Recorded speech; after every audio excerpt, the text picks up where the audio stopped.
Hello everyone. இந்த video பார்த்தீங்க அப்படின்னா 10th ஸ்டாண்டர்ட் படிக்கிற அதாவது இந்த 2021 to 2022 பேட்ச்க்கான ஸ்டூடெண்ட்ஸ்க்கு ரொம்பவே ஹெல்ப்ஃபுல்லாக இருக்கும். ஸோ இப்போ நம்ம வீடியோக்குள்ள போகலாம். ஃபர்ஸ்ட் நம்ம என்ன பார்க்க போறோம் அப்படின்னா சயின்ஸ்ல யூனிட் 1 லாஸ் ஆஃப் மோஷன் தான் இந்த வீடியோல நம்ம பார்க்க போறோம்.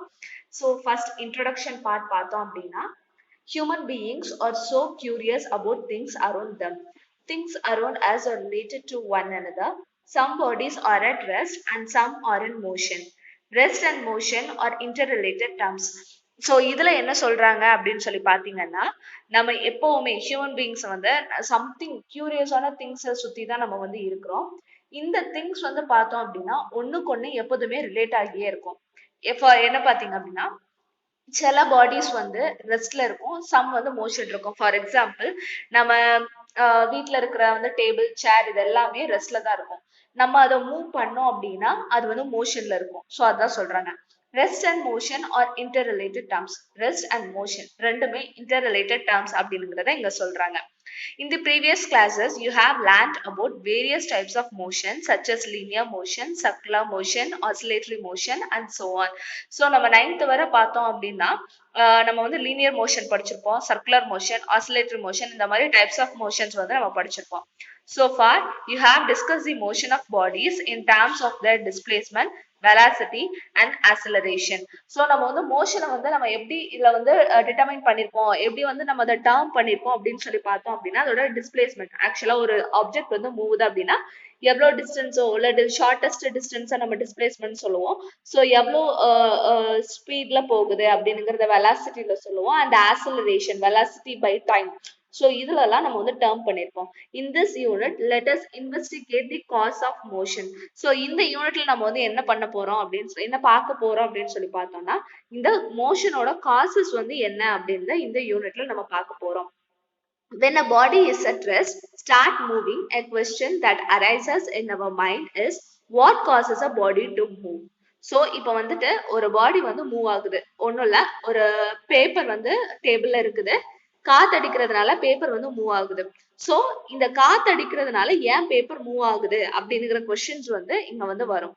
Similarly, when a moving object comes to rest, you should like to know what brings it to rest.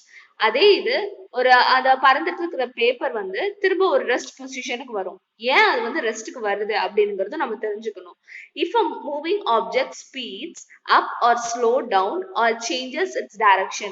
இப்போ ஒரு ஆப்ஜெக்ட் மூவ் ஆயிட்டு இருக்கிறப்ப ஸ்லோ ஆகுது இல்ல திடீர்னு ஹை ஆகுது, அதோட ஸ்பீட் மூவிங் ஸ்பீட் வந்து ஹை ஆகுது அப்படின்னா கண்டிப்பா அதோட டைரக்ஷன் வந்து சேஞ்ச் ஆகும். ஃபார் எக்ஸாம்பிள் வந்து கைட். ஸோ காத்து வேகமா அடிக்கையில நம்ம வந்து அந்த காத்து எந்த டைரக்ஷன்ல அடிக்குதோ அந்த டைரக்ஷன்ல வந்து கைட் வந்து ஃப்ளோ ஆகும்.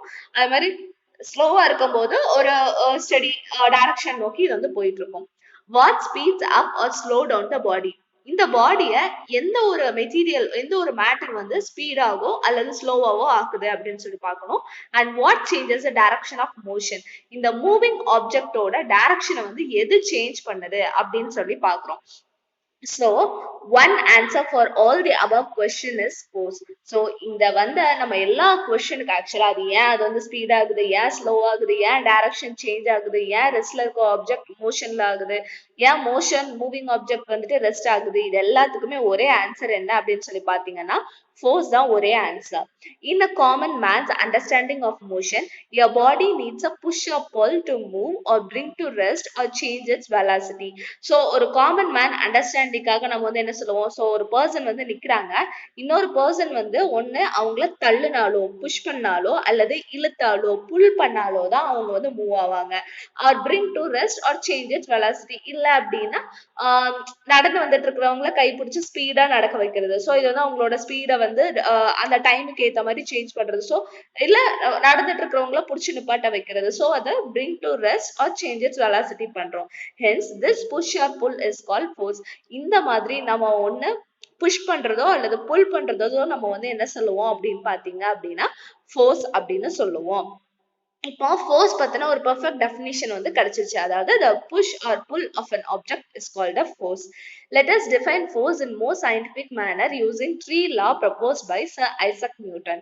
ஸோ இங்க என்ன பண்றாங்க அப்படின்னா சயின்டிபிக் மேனர்ல வந்து நம்ம இப்போ நார்மலா ஃபோர்ஸை வந்து புஷ் ஆர் புல் அப்படின்னு சொல்லிட்டு நம்ம டிஃபைன் பண்ணிக்கலாம். சயின்டிபிக் மேட்டர்ல ஃபோர்ஸை வந்து நம்ம வந்து த்ரீ லாஸா ப்ரொபோஸ் பண்ணிருக்காரு. யாரு அப்படின்னு சொல்லி பாத்தீங்கன்னா sir Isaac Newton. So these laws help you to understand the motion of the body and also to predict the future course of motion if you know the forces acting on it. So இந்த laws வந்து நம்ம ஒரு பாடியோட மோஷனை வந்து understand பண்ணிக்கிறதுக்கும் future courses of its மோஷனை வந்து ப்ரெடிக்ட் பண்றதுக்கும் நம்மளுக்கு வந்து ரொம்பவே யூஸ்ஃபுல்லா இருக்கும் அப்படின்னு சொல்றாங்க. Before Newton formulated his three laws of motion, a different prescription about the force and motion of bodies prevailed. So இப்போ வந்து நியூட்டன் வந்து இந்த 3 லாஸை வந்துட்டு டேர்ம் பண்றதுக்கு முன்னாடி மோஷனை பத்தின டிஃப்ரெண்ட் ஆன ஒரு பெர்செப்ஷனே இருந்தது அப்படின்னு சொல்லலாம். Let us first look at these ideas and then eventually learn about Newton's laws in this unit. So first அந்த ஐடியாஸ்லாம் என்ன அப்படின்னு சொல்லிட்டு பார்த்துட்டு அதுக்கப்புறம் நியூட்டன்ஸோட லாஸ் என்னென்ன அப்படின்னு சொல்லிட்டு இந்த யூனிட்ல நம்ம பார்க்கலாம். First, mechanics. Mechanics is a branch of physics that deals with the effect of force on bodies. So mechanics அப்படிங்கிறது physics ஓட ஒரு branch. இது எதை பத்தி நம்ம இதுல வந்து படிப்போம் அப்படின்னு சொல்லி பார்த்தோம்னா effect on force on body. So அது ஆக்சுவலா ஒரு பாடி ஒரு ரெஸ்டா இருக்கிற பாடிக்கு வந்து நம்ம புஷ் ஆர் புல் ஃபோர்ஸ் கொடுக்குறோம் அல்லது ஒரு மூவிங் ஆப்ஜெக்ட் வந்து ஒரு ஃபோர்ஸ் கொடுத்து அதை ஸ்டாப் பண்றோம் அப்படின்னா அதோட எஃபெக்ட்ஸ் வந்து என்னெல்லாம் அப்படின்னு சொல்லிட்டு படிக்கிறதுக்கு பேர் தான் என்னன்னா mechanics. It is divided into two branches, namely statics and dynamics. இந்த மெக்கானிக்ஸ் வந்து நம்மளுக்கு ரெண்டு பிரான்ச்சஸா இருக்கு. ஒன்னு statics and dynamics. Statics it deals with the body which are at rest under the action of forces. So staticsல நம்ம எதை பத்தி படிப்போம் அப்படின்னா ஒரு மூவிங் ஆப்ஜெக்டை நம்ம ரெஸ்ட் கொண்டு வந்தோம், ஒரு ஃபோர்ஸ் அப்ளை பண்ணி நம்ம ரெஸ்ட் கொண்டு வர்றோம். ஸோ அதான் which are at rest under the action of force. நம்ம ஃபோர்ஸ் அப்ளை பண்றதுனாலதான் அது வந்து ரெஸ்ட்ல இருக்குது அப்படின்னு படிக்கிறது தான் நம்மளுக்கு என்னன்னா statics. Dynamics. It is a study of moving bodies under the action of forces. Dynamics is further divided into. So statics வந்து ஆக்ஷன் ஆஃப் ஃபோர்ஸ்னால ஒரு ஆப்ஜெக்ட் ரெஸ்ட்ல இருக்கிறத பத்தி படிக்கிறது ஸ்டாட்டிக்ஸ். அண்ட் ஃபோர்ஸோட ஆக்ஷன்னால ஒரு ஆப்ஜெக்ட் மூவ் ஆகுறத பத்தி படிக்கிறது என்ன அப்படின்னு சொல்லி பார்த்தோம்னா டைனமிக்ஸ். இந்த டைனமிக்ஸ் வந்து நம்மளுக்கு ரெண்டு பிரான்ச்சா இருக்குது. ஒன்னு வந்து kinematics and kinetics. So kinematics அப்படின்னா என்னன்னு பார்த்தோம்னா it deals with the motion of the body without consideration the cause of motion. So டைனமிக்ஸ்னாலே ஃபோர்ஸ், அதாவது ஒரு ஆப்ஜெக்ட் வந்து மூவ் ஆகுது எதனாலதான் அப்படின்னா ஆக்ஷன் ஆஃப் ஃபோர்ஸ்னால. ஸோ அப்போ வந்து அதோட பிரான்ச்சஸும் நம்மளுக்கு வந்து மோஷன் பாடிஸ்ல தான் நம்ம வந்து எடுத்துக்குவோம். ஸோ கைனமெட்டிக்ஸ் அப்படிங்கிறது மோஷன் ஆஃப் த பாடியில நம்ம இதை வந்து என்ன பண்ணிக்குவோம் அப்படின்னா காஸ் ஆஃப் மோஷனை கன்சிடர் பண்ணிக்க மாட்டோம். அதாவது இங்க வந்து மோஷன் அப்ளையா இருக்கிற நம்ம ஃபோர்ஸ் கொடுத்து மோஷன் வந்து இங்க கொண்டு வரோம். ஸோ இந்த மோஷன் ஆகுறதுனால இங்க ஒரு ஆப்ஜெக்ட் மூவ் ஆகுறதுனால என்னென்ன காசஸ் அப்படிங்கிறத இங்க நம்ம கன்சிடரே பண்ணிக்க மாட்டோம். அதுதான் என்ன அப்படின்னு சொல்லி பார்த்தோம்னா kinematics and kinetics. It deals with the motion of bodies considering the cause of motion. இதே இது கைனெட்டிக்ஸ்ல என்ன பண்ணோம்னா இந்த மோஷன் அப்ளை பண்றதுக்கான, அதாவது இந்த ஃபோர்ஸ் அப்ளை பண்ணி தான் மூவ் ஆகுது. ஸோ இந்த மூவ்மெண்ட்னால காசஸ் என்ன அப்படின்னு சேர்த்து படிக்கிறதும் அப்படின்னு சொல்லி தான் என்னன்னு பார்த்தோம்னா kinetics. So first 1.1 force and motion. According to Aristotle, a Greek philosopher and scientist, the natural state of earthly bodies is rest. So Aristotle பொறுத்தவரை, அரிஸ்டாட்டில் அப்படிங்கிற ஒரு கிரீக் பிலாசபர் அண்ட் சயின்டிஸ்ட பொறுத்தவரை என்ன அப்படின்னா ஒரு earthly bodies, நேச்சுரல் earthly, அதாவது earthல இருக்கிற எல்லா பாடிஸோட நேச்சுரல் ஸ்டேட்மே என்ன அப்படின்னு சொல்லி பார்த்தோம்னா ரெஸ்ட் தான். ஸோ ஒரு மரம் ரெஸ்ட்ல இருக்குது, ஸோ ஒரு டேபிள் ரெஸ்ட்ல இருக்குது, இந்த மாதிரி ஒரு நேச்சுரல் ஸ்டேட், அதோட ஒரு இயற்கையான ஒரு தன்மை அப்படின்னு என்னன்னு சொல்லி பார்த்தோம்னா ரெஸ்ட் அப்படின்னு சொல்றாரு. He state that a moving body naturally come to rest without any external influences of a force.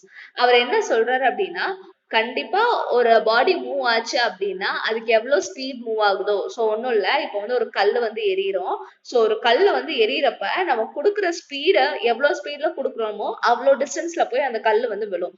So இப்போ நம்ம வந்து ஒரு செர்டைன் பாயிண்ட்ல கண்டிப்பா நம்ம எவ்வளவு ஸ்பீட்ல நம்ம த்ரோ பண்றோமோ அந்த ஸ்பீட் வந்து கண்டிப்பா குறைஞ்சிரும். சோ அந்த குறைஞ்ச உடனே அது தானாவே அது வந்து ரெஸ்ட்டுக்கு வந்துரும். இங்க வந்து அதை ஸ்டாப் பண்றதுக்கான புதுசா நம்ம எந்த ஃபோர்ஸுமே இங்க வந்து கொடுக்கல அப்படிங்கிறதா இவரோட கருத்து. Such motions are termed as a natural motion, force independent. So இந்த மாதிரி மோஷன்ஸ் தான் நம்ம என்ன சொல்லுவோம் அப்படின்னா நேச்சுரல் மோஷன். அதாவது ஃபோர்ஸோட ஹெல்ப் இல்லாம தானாவே ரெஸ்ட்டுக்கு வர்றது. சோ அதெல்லாம் ஃபோர்ஸ் இண்டிபெண்டன்ட்னு சொல்றோம். He also proposed that a force, a push-up pull, is needed to make the bodies to move from their natural state and behave contrary to their own natural state is called the violent motion. Force dependent. அவர் வந்து இன்னொன்னும் சொல்லியிருக்கிறாரு என்ன அப்படின்னா அவர் வந்து என்ன சொன்னாரு, natural state வந்து rest அப்படின்னு சொல்லிட்டாரு. So natural state rest. So இங்க வந்து நம்ம ஒரு ஃபோர்ஸ் கொடுத்து அந்த ரெஸ்ட வந்து நம்ம மோஷன்ல மாத்துறோம். சோ ரெஸ்ட்ல இருக்க ஒரு ஆப்ஜெக்ட மூவிங் ஆப்ஜெக்டா மாத்துறோம். சோ அங்க கண்டிப்பா ஒரு ஃபோர்ஸ் வந்து இங்க வந்து தேவைப்படும். சோ அதான் force is needed to make the bodies to move from their natural state. அதே மாதிரி சொல்லிட்டு இது வந்து எதுக்கு கான்ட்ரரியா இருக்குது, அவர் வந்து ஒரு earthly பாடிஸோட நேச்சுரல் ஸ்டேட்டே ரெஸ்ட்னு சொல்லிட்டாரு. அப்ப இங்க நேச்சுரல் ஸ்டேட்ல இருந்து வேற ஒரு ஸ்டேட்டுக்கு சேஞ்ச் ஆகுது. அப்போ இது என்னன்னா அவரோட அந்த நேச்சுரல் ஸ்டேட்டுக்கே கான்ட்ரவர்சியா இருக்கிறதுனால இது வந்து நம்ம என்ன சொல்லுவோம்னா வயலண்ட் மோஷன். சோ இது கண்டிப்பா ஃபோர்ஸை டிபெண்ட் பண்ணி தான் இருக்கும் அப்படின்னு சொல்றாங்க. Further, he said when two different mass bodies are dropped from a height, the heavier body falls faster than the lighter one. So இப்போ வந்துட்டு ஒரு நம்ம வீட்டோட மொட்டை மாடியில போய் நிக்கிறோம். சோ மாடியில இருந்து நின்னுட்டு நம்ம வந்து ஒரு பேப்பர் போடுறோம் அண்ட் ஒரு பென் போடுறோம். சோ பேப்பர் ஃபர்ஸ்ட் விழுமா பென் ஃபர்ஸ்ட் விழுமா அப்படின்னு சொல்லி பார்த்தோம் அப்படின்னா பென் தான் ஃபர்ஸ்ட் விழும். ஏன் அப்படின்னு சொல்லி பார்த்தோம்னா பேப்பர் வெயிட்டை விட பென்னோட வெயிட் தான் அதிகம். சோ அப்போ ஹெவியர் பாடிஸ் தான் லைட்டர் ஒன்னோட சீக்கிரமா ஃபர்ஸ்ட் வந்து விழும் அப்படின்ட்டு சொல்றாரு. Galileo proposed the following concept about force, motion and inertia of the body. So Galileo வந்துட்டு force, motion and inertia of the body பொறுத்தவரை ஒரு சில கான்செப்ட்ஸ் வந்து சொல்லியிருக்கிறாரு. அது என்னென்ன அப்படின்னு சொல்லிட்டு இப்போ நம்ம பார்க்கலாம். The natural state of all earthly bodies is either the state of rest or the state of uniform motion. So நம்ம natural state அப்படிங்கிறது என்ன, எல்லா எர்த்ல உள்ள எல்லா பாடிஸ்க்கான natural ஸ்டேட்மே ஒன்னு ரெஸ்ட் ஸ்டேட்ல இருக்கும் அல்லது ஒரு யூனிஃபார்ம் மோஷன். சோ இப்போ வந்து ஒரு 5 கிலோமீட்டர் பெர் ஹவர்ல மூவ் ஆயிட்டு இருந்ததுன்னா அந்த 5 கிலோமீட்டர் பெர் ஹவர்லயே எப்பவுமே மூவ் ஆயிட்டு இருக்கும் ஃபார் எக்ஸாம்பிள். ஓகேவா? சோ இததான் அவர் வந்து சொல்றாரு. A body in motion will continue to be in the same state of motion as long as no external forces applied. So இப்போ ஒரு பாடி வந்து மூவிங்ல இருந்தது அப்படின்னா அது வந்து அதே ஸ்டேட்ல தான் கண்டினியூ ஆகிட்டு இருக்கும். எப்ப வர அப்படின்னு சொல்லி பாத்தீங்கன்னா ஒரு எக்ஸ்டர்னல் ஃபோர்ஸ் இதுல வந்து அப்ளை ஆகுற வர அது ரிமைன்ஸ் த சேம் அப்படின்னு சொல்றாரு. When a force is applied on a body, they resist any changes in their state. This property of bodies is called inertia. So இப்போ வந்து ஒரு பாடியில வந்து நம்ம ஃபோர்ஸ் வந்து அப்ளை பண்றோம் அப்படின்னா அது வந்துட்டு ரெசிஸ்ட் பண்ணுது. they resist the change. அதாவது அதோட ஸ்டேட் அதோட ஒரிஜினல் ஸ்டேட்ல இருந்து நம்மளுக்கு வந்துட்டு என்ன பண்றோம் அப்படின்னா சேஞ்ச் பண்றோம். இந்த ப்ராப்பர்ட்டிக்கு பேர் தான் என்ன சொல்லுவோம் அப்படின்னா இனர்ஷியா. ஃபார் எக்ஸாம்பிள் இப்ப நம்ம பஸ்ல போயிட்டு இருந்தோம் அப்படின்னா பஸ் வந்து மூவ் ஆகுது ஒரு பர்டிகுலர் ஸ்பீட்ல ஒரு 60 கிலோமீட்டர் பெர் ஹவர் ஸ்பீட்ல வந்து மூவ் ஆயிட்டு இருக்கு. சடனா ஒரு பிரேக் போட்டோம் அப்படின்னா நம்மளோட ஆக்சுவலா பஸ்ல தான் நம்ம போயிட்டு இருக்கோம். சோ பஸ்ஸோட தான் நம்ம பாடியும் சேர்ந்து மூவ் ஆகுது. சோ சடன் பிரேக் போடும்போது பஸ் வந்து நின்றுது. சோ பஸ் நிக்கிறப்ப நம்ம பாடியும் அங்க ஸ்டாப் ஆகணும்ல, ஆனா ஸ்டாப் ஆகாது. ஏன், நம்ம முன்னாடி போயிட்டு வருவோம். சோ இந்த மாதிரி நம்மளோட இன்னபிலிட்டி, அதாவது அங்க ஸ்டாப் ஆகுறப்ப நம்ம பாடியும் சேர்ந்து ஸ்டாப் ஆகாது. அததான் நம்ம என்ன சொல்லுவோம் அப்படின்னா இனர்ஷியா அப்படின்னு சொல்லுவோம். When dropped from a height in vacuum, bodies of different size, shape and mass fall at the same rate and reach the ground at the same time. So நம்ம முன்னாடியே என்ன பார்த்தோம் அப்படின்னு சொல்லி பார்த்தீங்கன்னா ஹெவியர் பாடி வந்து லைட்டர் பாடியை விட சீக்கிரமா கீழே வந்துரும் அப்படின்னு ஹைட்ல இருந்து இப்போ த்ரோ பண்ணோம்னா பேப்பரா பென்னா அப்படின்னு சொல்லி பார்க்கல கண்டிப்பா பென் தான் வந்து ஃபர்ஸ்ட் வரும். ஆனா இது வந்துட்டு ஏர் இருக்கிறப்ப இது வேக்கம்ல வித்தவுட் ஏர்ல நம்ம ஒரு ஹைட்ல இருந்து டிராப் பண்ணோம் அப்படின்னா ஒரு இறகு ஒரு பறவையோட இறகாட்டும் பேப்பர் ஆட்டும் எதனால நம்ம எடுத்துக்கலாம். ஸோ ஒரு பேப்பரையும் பெண்ணையும் நம்ம வந்து கீழே போட்டோம் அப்படின்னா கண்டிப்பா ரெண்டுமே சேம் டைம்ல ஒரு செகண்ட் கூட வேரி ஆகாம சேம் டைம்ல தான் கிரவுண்ட வந்து ரீச் பண்ணும் அப்படின்னு சொல்றாங்க. நெக்ஸ்ட் வந்து inertia. While you are traveling in a bus or in a car, when a sudden brake is applied, the upper part of your body leans in the forward direction. So இதே தான் நம்ம வந்து பஸ்லயோ கார்லயோ போயிட்டு இருக்கோம், சடனா break வந்து apply பண்ணிட்டாங்க. நம்மளோட அப்பர் பார்ட், அதாவது அப்பர் பார்ட் ஆஃப் த பாடி வந்து நம்மளுக்கு என்ன ஆகுது, ஃபார்வர்ட் டைரக்ஷன் முன்னாடி போயிட்டு வர்றோம். Similarly, when the vehicle suddenly is moved forward from the rest, you lean backward. So இப்போ பஸ் வந்து ஸ்டார்ட் பண்ண போறாங்க. ஸோ ஸ்டார்டிங் ட்ரபிள் வந்து கண்டிப்பா பஸ்ஸஸ்க்கு வந்து இருக்கும். ஸோ இப்போ ஸ்டார்ட் பண்ணும்போது கண்டிப்பா நம்ம முன்னாடி போயிட்டு வருவோம். So forward from rest you lean backwards, அப்போ முன்னாடி பின்னாடி வர்றது, இந்த மாதிரி நம்ம வருவோம். This is due to any body would like to continue to be in the state of rest or the state of motion. So இது வந்து எதனால அப்படின்னு சொல்லி பார்த்தோம்னா, எந்த ஒரு பாடியா இருந்தாலும் ஒண்ணு ரெஸ்ட்ல இருக்கும் அல்லது மோஷன்ல இருக்கும். இதுல இருந்து நம்ம எக்ஸ்டர்னல் ஃபோர்ஸ் வந்து இங்க அப்ளை பண்றோம். ஸோ அப்பதான் அது வந்து சேஞ்ச் ஆகும். அததான் சொல்றது என்ன அப்படின்னா inertia. The inherent property of a body to resist any changes in its state of rest or the state of uniform motion unless it is influenced upon by an external unbalanced force is called inertia. அதாவது அவங்க என்ன சொல்றாங்கன்னு பாருங்க, ஒரு inherent property of a பாடி வந்து resist பண்ணுது. நான் வந்து ரெஸ்ட்ல தான் இருக்கிறேன், என்னை வந்து நீ வந்து மூவ் ஆக வைக்காத, மோஷன்ல வைக்காத அப்படின்னு சொல்லிட்டு அங்க ரெசிஸ்ட் பண்ணுது. ஆர் மோஷன்ல இருக்கிறத என்ன ஸ்டாப் பண்ணாத, நான் மூவிங்ல இருக்கிற என்ன ஸ்டாப் பண்ணாத அப்படின்னு சொல்லிட்டு ரெசிஸ்ட் பண்ணுது. unless it is influenced upon by an external unbalanced force. So இது வந்து எப்ப அப்படின்னா, ஒரு எக்ஸ்டர்னல் அன்பேலன்ஸ் ஃபோர்ஸ், சடனா ஒரு ஃபோர்ஸ் வந்து நம்ம இன்வால்வ் பண்ணாம இருக்கிற வரை அது ஸ்டேட் ஆஃப் ரெஸ்டோ ஸ்டேட் ஆஃப் மோஷனோ கண்டினியூ ஆயிட்டு இருக்குது. ஸோ இதுக்கு பேர் தான் நம்ம என்ன சொல்லுவோம் அப்படின்னா இனர்ஷியா அப்படின்னு நம்ம வந்து சொல்றோம். ஸோ இங்க வந்து நம்மளுக்கு வந்து ஒரு ஆக்டிவிட்டி கொடுத்துருக்காங்க. என்ன அப்படின்னு சொல்லி பாத்தீங்கன்னா, take a glass tumbler and place a small cardboard on it as shown in a figure. So இந்த ஃபிகர்ல ஷோ பண்ண மாதிரி நம்ம வந்து ஒரு கிளாஸ் எடுத்துட்டு அது மேல ஒரு கார்ட்போர்ட் வந்து வச்சுக்கிறோம். Now keep a coin at the center of the cardboard. Then flick the cardboard quickly. What do you observe? So இப்போ வந்து கார்ட்போர்டுக்கு சென்டர்ல வந்து ஒரு காயின் வச்சுட்டோம். இப்போ கார்ட்போர்டை டக்குன்னு நம்ம எடுத்துட்டோம், அதாவது சைட்ல மேல தூக்காம சைட்ல நம்ம எடுத்துட்டோம் அப்படின்னா என்ன ஆகும் அப்படின்னு சொல்லி கேக்குறாங்க. The cardboard falls off the ground and the coins falls into the glasses. So அப்படி நம்ம எடுத்துட்டோம்னா கார்ட்போர்ட் வந்து வெளியில வந்துரும். ஸோ கார்ட்போர்ட் வெளியில வந்துரும், ஆனா காயின் வந்து என்ன ஆகும் அப்படின்னா அந்த கிளாஸ்க்குள்ள வந்து விழுந்துரும் அப்படின்னுங்கிறாங்க. In activity described above, the inertia of the coin keeps in its the state of rest when the cardboard moves. So இங்க வந்து என்ன சொல்ல வராங்க அப்படின்னு சொல்லி பாத்தீங்கன்னா, நம்ம வந்து கார்ட்போர்டை தான் மூவ் பண்ணோம், ஆனா கார்ட்போர்டுக்கு மேல காயின் வந்து ரெஸ்ட் பொசிஷன்ல தான் இருந்தது. ஆனா கார்ட்போர்ட் மூவ் பண்றப்ப என்னாச்சு, காயின் வந்து மோஷனுக்கு வந்துதா, அதுதான் இங்க சொல்றாங்க. Then when the cardboard has moved, the coin falls into the tumbler due to gravity. Cardboard move ஆனதுக்கு அப்புறம் காயின் ஏன் மேல போகல, ஏன் கீழே வந்தது அப்படின்னு சொல்லி பார்த்தோம்னா, நம்மளோட எர்த்ல வந்து கிராவிட்டி இருக்குது. ஸோ கிராவிட்டி வந்து எப்படின்னா நம்ம கீழ் நோக்கி தான் இழுக்கும், அதனாலதான் நம்ம வந்து நிக்கிறோம். ஓகேவா? ஸோ நம்ம வந்து தரையில வந்து கால் பண்ற மாதிரி நிக்கிறது காரணமே கிராவிட்டி. ஸோ கிராவிட்டினால காயின்ஸ் வந்து டம்ளர்ல வந்து விழுந்துருச்சு. This happens due to the inertia of rest. So இது வந்து எதனால, ஒரு பாடி வந்து ரெஸ்ட்ல இருக்குது, அங்க ஒரு அப்ளைட் அன்பேலன்ஸ் ஃபோர்ஸ் கொடுக்குறோம், ஸோ அங்க மூவ் ஆகுது. ஸோ இதுதான் இனர்ஷியா ஆஃப் ரெஸ்ட் அப்படின்னு சொல்றோம். Types of inertia. Inertia of rest. Inertia of ரெஸ்ட்ல வந்து பார்த்தோம்னா, the resistance of a body to change its state of rest is called the inertia of rest. ஒன்றும் இல்லை, ஒரு பாடி வந்து அதோட ஸ்டேட் ஆஃப் ரெஸ்ட்ல இருக்கிற அந்த ஸ்டேட்டை வந்து சேஞ்ச் பண்றதுக்கான ஒரு ரெசிஸ்டன்ஸ் கொடுக்குறோம், ஒரு தடை கொடுக்குறோம். அதான் என்ன அப்படின்னா இனர்ஷியா ஆஃப் ரெஸ்ட். இதே இது inertia of motion, the resistance of a body to change its state of motion is called inertia of motion. இதே இது மோஷன்ல இருக்கிற பாடிக்கு நம்ம ஒரு ரெசிஸ்டன்ஸ் கொடுத்தோம்னா அதான் inertia of motion. Inertia of direction, the resistance of a body to change its direction of motion is called inertia of direction. So வந்து நம்ம இப்போ வந்து நார்த் சைடே டுவர்ட்ஸ் நம்ம வந்து போயிட்டு இருந்தோம் அப்படின்னா, திடீர்னு ஒரு டர்ன் நம்ம கொடுக்குறோம், நார்த் சைட்ல இருந்து நம்மளுக்கு என்ன ஆயிடுச்சுன்னா ஈஸ்ட் சைடுக்கு வந்து போயிடுச்சு.